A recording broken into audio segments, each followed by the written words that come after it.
All right, I thought it was a good start to the week. I thought we had some really good moments throughout practice.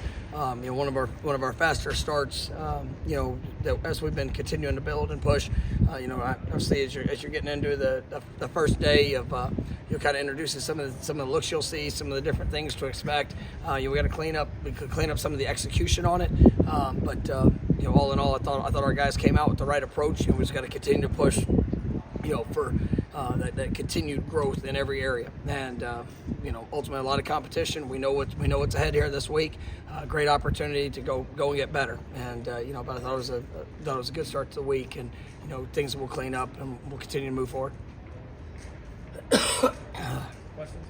What is it that Duke does in the running game that allows them to be as effective as they are? I mean, there's very well coached.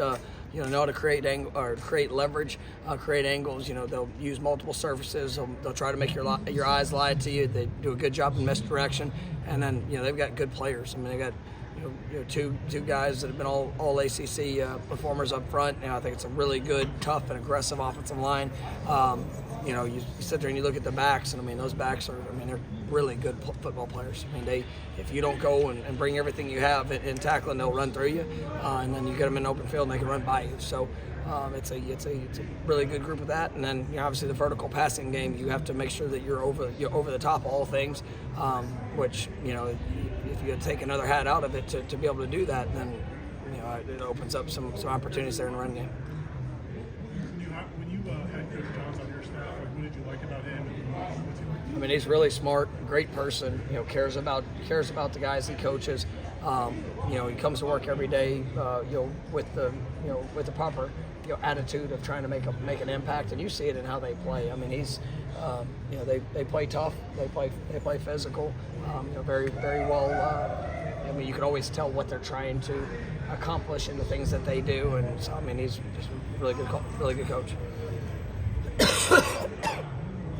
Formationally, schematically, it seems like you guys do the same stuff no matter who's in and out of the line. As a play caller, when you do have Johnny and Keon and Jaheim available, is there a different feel? Is there a different rhythm for you as a play caller? It depends. Just really on what we're seeing, what the week is. What are the matchups? We try to create matchups. We try to gain advantages, whether it's run game, passing game.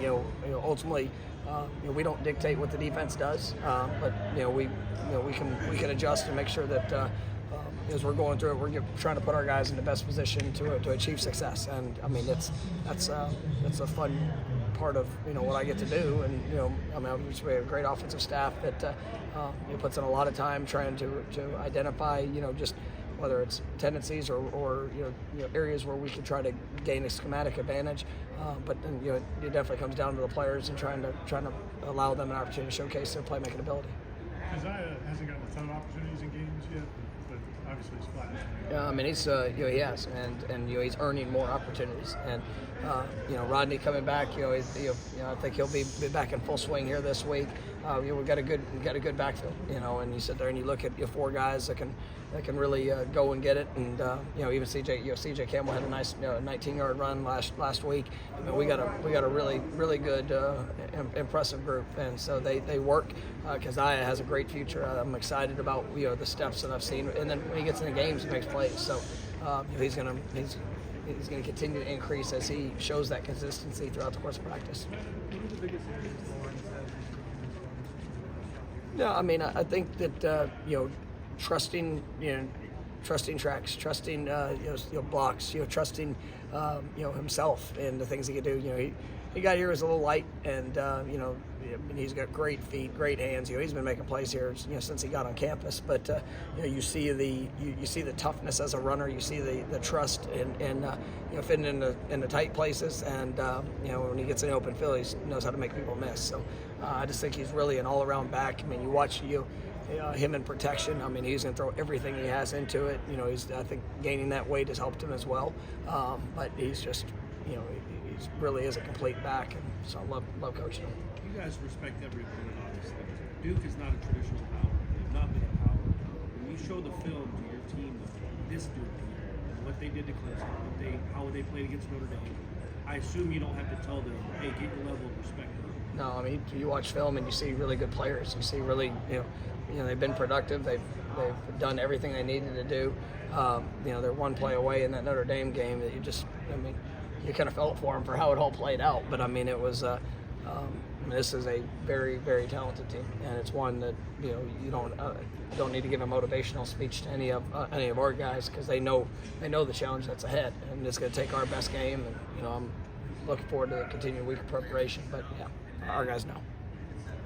With one question, not knowing whether he's going to play, how do you prepare for the possibility? Yeah, you get a sense. Obviously the quarterback played the past game. It was his first start. I thought he did a good job in how he was able to come in and push the ball down the field vertically, hit a couple big plays. They did a great job in the run game, and he can definitely somebody you got to be accountable to in the run game. But you got to prepare for all, and really for us, we're expecting Riley to play, and that's how we're going to go about it. And if something changes or if we have to adjust, then we will in the course of the game. But we'll have a plan for all things. Very good.